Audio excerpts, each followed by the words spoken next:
नाज़रीन अस्सलाम वालेकुम, आप देख रहे हैं सियासी टीवी। कौमी खबरनामे में आप सबका इस्तकबाल है। मैं मोहम्मद सिद्दीक़। सबसे पहले सुर्खियों पर एक नज़र डालते हैं। तारीख में पहली मरतबा होगा लोकसभा स्पीकर ओहदे का इंतखाब। ओम बिरला के खिलाफ अपोजिशन ने के सुरेश को बनाया उम्मीदवार। हमसे स्पीकर के लिए राजनाथ सिंह ने ताउन मांगा। हमने डिप्टी स्पीकर देने की शर्त रखी, मगर दोबारा उनका फ़ोन नहीं आया। राहुल गांधी की वजाहत, कहा हमारे कायदीन की तौहीन की गई है। हल्फबर्दारी के दौरान असदुद्दीन अवैसी की जय फ़लस्तीन के नारे पर बीजेपी चिराग पा, कहा कानूनी पहलुओं पर गौर करने के बाद फैसला किया जाएगा कि कार्रवाई की जा सकती है या नहीं। दिल्ली में पानी के मसले पर 4 दिन की भूख हड़ताल के बाद दिल्ली की वजीर आतिशी की हालत बिगड़ी, अस्पताल में दाखिल। भूख हड़ताल खत्म कर दी। नाज़रीन, ये थी सुर्खियां। अब खबरों की तफसील पेश है। लोकसभा स्पीकर और डिप्टी स्पीकर के हवाले से मरकजी हुकूमत और हज़ब इख्तिलाफ के दरमियान कोई इत्तेफाक़ राय नहीं हो सका, जिसके बाद अपोजिशन ने अपना उम्मीदवार खड़ा करने का फैसला किया है। एक तरफ एनडीए की तरफ से ओम बिरला मैदान में हैं, तो दूसरी तरफ कांग्रेस के रुकने पार्लियामेंट के सुरेश ने इंडिया इत्तेहाद की जानिब से स्पीकर के ओहदे के लिए पर्चे नामजदगी दाखिल कर दिया है। ये तारीख में पहली बार होगा जब स्पीकर के ओहदे के लिए इंतखाब होगा। साल 2019 में डिप्टी स्पीकर का ओहदा खाली रखा गया था। आज तक चुनाव नहीं हुआ और स्पीकर किसी एक पार्टी का नहीं होता है। स्पीकर पूरा सदन का संचालन करने के लिए एक सर्वसम्मति से बनाया जाता है।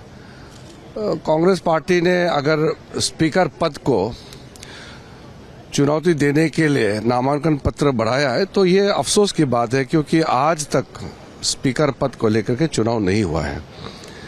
और जब बात किया, कांग्रेस के नेता आए थे और माननीय राजनाथ सिंह जी, माननीय गृह मंत्री अमित शाह जी और एनडीए के सारे लीडर्स, हम लोग सब थे वहाँ। कांग्रेस के नेता ने आकर के कंडीशन लगाया कि अब डिप्टी स्पीकर पोस्ट देने से तब हम स्पीकर को समर्थन करेंगे। तो ये जो आदान प्रदान करके ये पद ये पार्टी ले लो, वो पद ये पार्टी, ऐसा स्पीकर और डिप्टी स्पीकर को नहीं कर सकते। और स्पीकर का चुनाव अलग प्रक्रिया है, डिप्टी स्पीकर का बाद में अलग से होते हैं, तो उसको जोड़ना भी ठीक नहीं है। इससे कबल वज़ीर दिफा राजनाथ सिंह ने कांग्रेस और मल्लिकार्जुन खड़गे से फ़ोन पर बात की और स्पीकर के ओहदे के लिए हिमायत मांगी। राहुल गांधी ने कहा कि अपोजिशन स्पीकर के ओहदे की हिमायत के लिए तैयार है, लेकिन अपोजिशन को डिप्टी स्पीकर का ओहदा मिलना चाहिए। लेकिन इस पर राजनाथ सिंह की तरफ से कोई जवाब नहीं आया। पीयूष गोयल ने इस सिलसिले में वजाहती बयान जारी किया है। माननीय स्पीकर के पद के लिए सभी एनडीए के घटक दलों से चर्चा के बाद ऐसा तय हुआ कि माननीय ओम बिरला जी लोकसभा के माननीय अध्यक्ष के रूप में सेवा करें।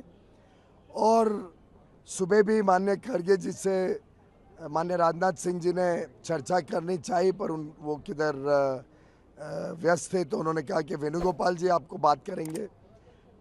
लेकिन जब बालू जी और वेणुगोपाल जी से बात हुई, उसमें जिस प्रकार से एक पुरानी मानसिकता है कि हम डिक्टेट करेंगे टर्म्स को, उस मानसिकता को फिर से दिखाया गया कि नहीं, शर्त है कि पहले लोकसभा का उपाध्यक्ष कौन होगा वो पहले तय करें, फिर अध्यक्ष के लिए समर्थन मिलेगा। इस प्रकार की राजनीति को हम की निंदा करते हैं और मुझे लगता है कि अच्छी परंपरा ये रहती है कि लोकसभा निर्विरोध एक सर्वसम्मति से अध्यक्ष चुनता, तो लोकसभा की भी मर्यादा अच्छी रहती, सभी पक्ष का उसमें योगदान रहता। और स्पीकर वैसे भी किसी सत्तारूढ़ पार्टी या विपक्ष का नहीं होता है, वो पूरे सदन का होता है। वैसे ही उपाध्यक्ष भी कोई पार्टी या दल का नहीं होता है, पूरे सदन का होता है। और इसलिए उसमें सदन की सहमति हो, ऐसे शर्तों के आधार पर कि किसी एक पर्टिकुलर। इससे कबल राहुल गांधी ने अपने बयान में कहा कि मल्लिकार्जुन खड़गे को राजनाथ सिंह का फ़ोन आया था। इन्होंने कहा कि आप हमारे स्पीकर को हिमायत दें। पूरी अपोजिशन ने साफ कह दिया है कि हम स्पीकर को सपोर्ट करेंगे, लेकिन अपोजिशन को डिप्टी स्पीकर का ओहदा मिलना चाहिए। राजनाथ सिंह ने कल कहा था कि वो मल्लिकार्जुन खड़गे को दोबारा कॉल करेंगे, लेकिन इन्होंने दोबारा कॉल नहीं की। पीएम मोदी कह रहे हैं कि ताउन होना चाहिए, लेकिन हमारे लीडर की तौहीन की जा रही है। हुकूमत की नीयत साफ नहीं है। आज अखबार में लिखा है, प्रधानमंत्री ने कहा है कि ऑपोजिशन को कंस्ट्रक्टिवली सरकार के साथ कोऑपरेट करना चाहिए। ऑपोजिशन ने क्लियरली कहा है, राजनाथ सिंह जी का खारगे जी को फोन आया, राजनाथ सिंह जी ने खारगे जी से कहा देखिए आप हमारे स्पीकर को सपोर्ट कीजिए। ऑपोजिशन, पूरी ऑपोजिशन ने कहा है, हमने सबसे बात की है, पूरे ऑपोजिशन ने कहा है कि हम स्पीकर को सपोर्ट करेंगे, मगर कन्वेंशन ये है कि डिप्टी स्पीकर ऑपोजिशन को मिलना चाहिए। राजनाथ सिंह जी ने कल शाम कहा था कि वो खारगे जी को कॉल रिटर्न करेंगे। अभी तक राजनाथ सिंह जी ने खारगे जी का कॉल रिटर्न नहीं किया। तो मोदी जी कह रहे हैं कंस्ट्रक्टिव कोऑपरेशन हो, और फिर हमारे नेता को इंसल्ट करा जाता है। तो नियत साफ नहीं है। नरेंद्र मोदी जी कोई कंस्ट्रक्टिव कोऑपरेशन नहीं चाहते हैं, क्योंकि कन्वेंशन है कि डिप्टी स्पीकर ऑपोजिशन का होना चाहिए, और हमने कहा है, पूरे ऑपोजिशन ने कहा है कि अगर कन्वेंशन फॉलो किया जाएगा तो पूरा समर्थन स्पीकर के इलेक्शन में हम देंगे। तो ये मैं आपको क्लैरिफाई करना चाह रहा था। तो अभी क्या स्टेटस है? यूपीए के समय में हमने दिया था। बिल्कुल। तो मेरा कहना है कि नरेंद्र मोदी जी कहते कुछ हैं और करते कुछ हैं, यही इनकी फॉर्मूला है, यही इनकी स्ट्रेटजी है, और इनको ये बदलना ही पड़ेगा। अभी का क्या स्टेटस है?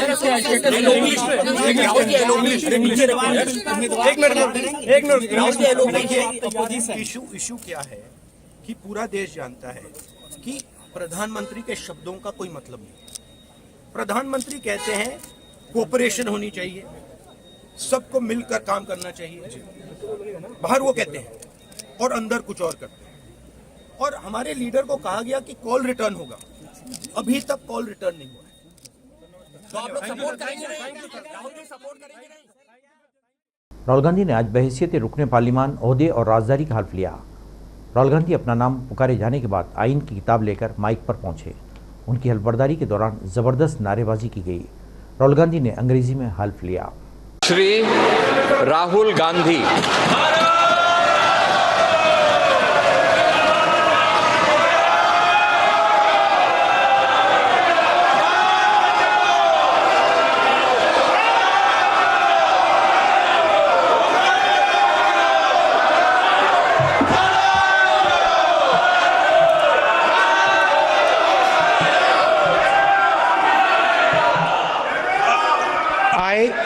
Rahul Gandhi, having been elected a member of the House of the People, do solemnly affirm that I will bear true faith and allegiance to the Constitution of India as by law established, that I will uphold the sovereignty and integrity of India, and that I will faithfully discharge the duty upon which I am about to enter. Jai Hind, Jai Samvidhan.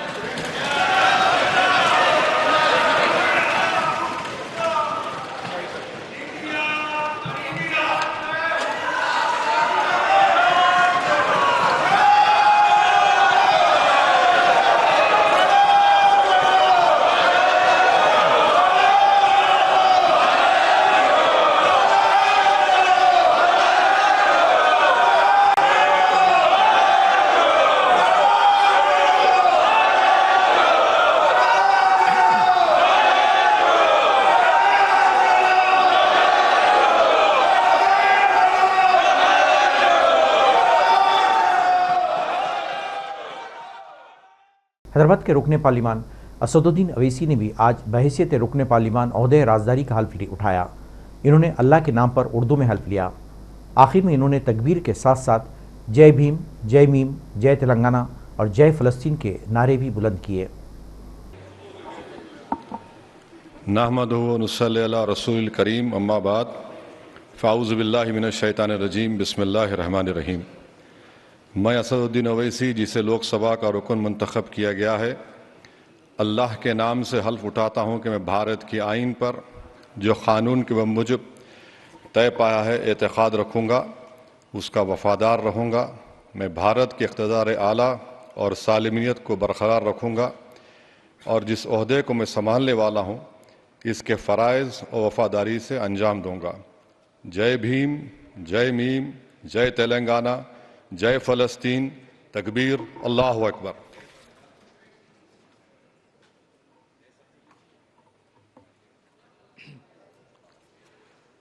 Shri Konda Vishweshwar Reddy.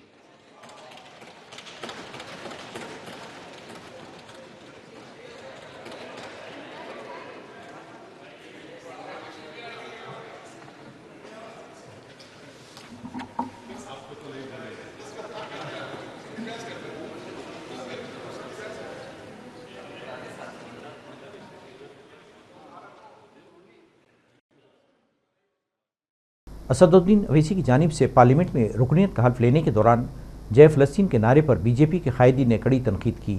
BJP के किशन रेड्डी और करण रिजिजू ने कहा कि parliament में किसी दूसरे मुल्क की हिमायत में नारा गैर कानूनी है और कानून के तमाम पहलुओं के मुताले के बाद इस सिलसिले में क्या कार्रवाई की जा सकती है देखा जाएगा। इस पर रद्देअमल जाहिर करते हुए असदुद्दीन अवैसी ने कहा कि इन्होंने कोई गैर कानूनी बात नहीं की है और वो हक पर हैं। ये जिन्होंने क्या क्या कहा नहीं कहा तो सब आपके सामने है, सब बोल रहे हैं, क्या क्या नहीं बोल रहे हैं। हम क्या बोले, हम जय भीम, जय तेलंगाना, जय फ़लस्तीन। तो उन्होंने फ़लस्तीन पे ऑब्जेक्शन उठाया है बीजेपी। कैसा खिलाफ है, कैसा खिलाफ है, कैसा खिलाफ है बताइए, बताओ कौन सा संविधान का प्रोविजन है। अच्छा, तो आप कह रहे हैं आपने अरे सबने क्या क्या कहा वो भी सुन लीजिए ना। किशन रेड्डी ने विरोध किया।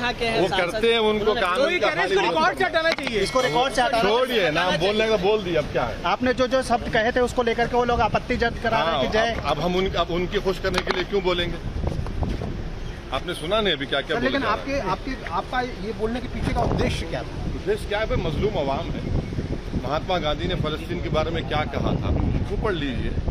सर, आप एक जो शपथ लेते हैं समय जो बोले थे एक बार उसको रिपीट कर दीजिए। वो रिपीट आपको मिल जाएगा यूट्यूब पे, संसद यूट्यूब चैनल जाए मिल जाएगा आपको। आपने कहा था जय भीम जय। इंडिया ब्लॉक ने बीजेपी पर हमला करते हुए कल ऐवान के पहले दिन कहा था कि बीजेपी मुल्क के आइन के लिए सबसे बड़ा खतरा है।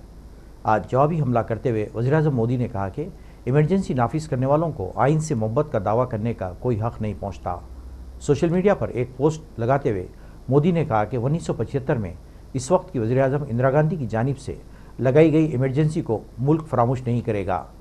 इन्होंने इमरजेंसी के दौरान को यौम सियाह करार देते हुए कहा कि ये दिन हमें याद दिलाएगा कि किस तरह कांग्रेस पार्टी ने बुनियादी आज़ादियों को तबाह किया और हिंदुस्तान के आइन को पामाल किया।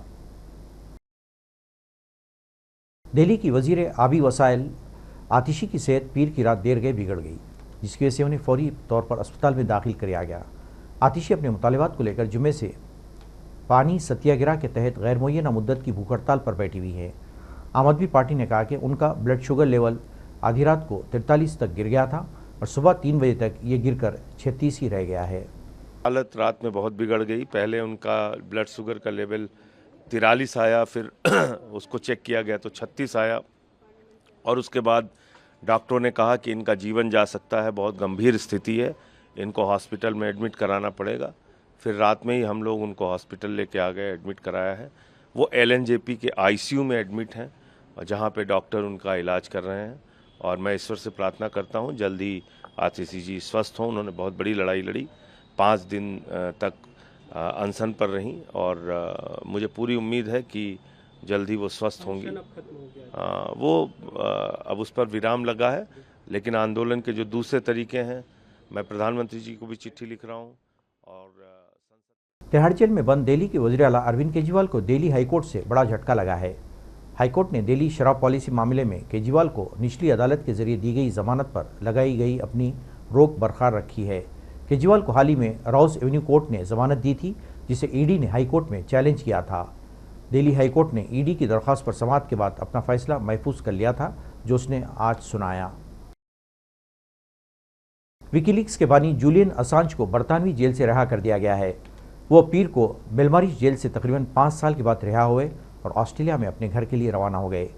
रिहाई के बाद उनके एहलिया स्टीला असांज ने उनके लिए मुहिम चलाने वालों का शुक्रिया अदा किया है। अपनी रिहाई के बारे में मालूमात देते हुए विकीलीक्स ने सोशल मीडिया पोस्ट में कहा कि जूलियन असांज जेल से बाहर आ चुके हैं। इन्हें 24 जून की सुबह जेल से रिहा किया गया। विकीलीक्स ने कहा कि असांज को लंदन हाईकोर्ट ने जमानत मिल गई थी। उन्हें पीर के सपहर स्टैंड एयरपोर्ट पर उतार दिया गया, जहां से वो ऑस्ट्रेलिया के लिए रवाना हो गए। लंदन के लिए परवाज भरने से ऐन कबल एयर इंडिया के एक तैयारे में बम होने की धमकी दी गई, जिसके बाद अफरा तफरी का माहौल पैदा हो गया। मामला आज इस वक्त का है जब धमकी आमेज फ़ोन मौसूल होने के बाद तलाशी मुहिम चलाई गई तो तैयारे में कुछ भी नहीं मिला। धमकी भरे इस फ़ोन के जरिए अफवाह फैलाने वाले मुश्तबा शख्स को अफसरान ने कोची एयरपोर्ट पर हिरासत में भी ले लिया। सिक्योरिटी एहलकारों ने फ़्लाइट की तलाशी ली, लेकिन उन्हें फ़्लाइट में कुछ भी नहीं मिला। कोची एयरपोर्ट के तर्जुमान ने एक बयान में जारी कहा कि तैयारा AI-149 में बम होने की धमकी मुंबई में एयर इंडिया कॉल सेंटर को मिली। फ़्लाइट कोची से लंदन गेटॉक जा रही थी। कोची एयरपोर्ट और एयर इंडिया को अलर्ट कर दिया गया, लेकिन कई घंटे की तलाशी के बाद ये कॉल झूठी साबित हुई। धमकिया में ये फ़ोन मुबैना तौर पर 29 साल एक शख्स ने की थी जो मलापुरम ज़िले का बाशिंदा है। इसे हिरासत में ले लिया गया है। काशी विश्वनाथ मंदिर में पूजा के बाद मुल्क की अमीर तरीन शख्स मुकेश अंबानी की अहलिया नीता अंबानी ने बनारस के बाजार की सैर की। इन्होंने वाराणसी के एक छोटे से चाट की दुकान में चाट भी खाई और वहां मौजूद लोगों से बातचीत की। नीता अंबानी ने अपने बेटे अनंत अंबानी और राधिका अंबानी की शादी के कार्ड को मंदिर में रखने के लिए वाराणसी आई थी।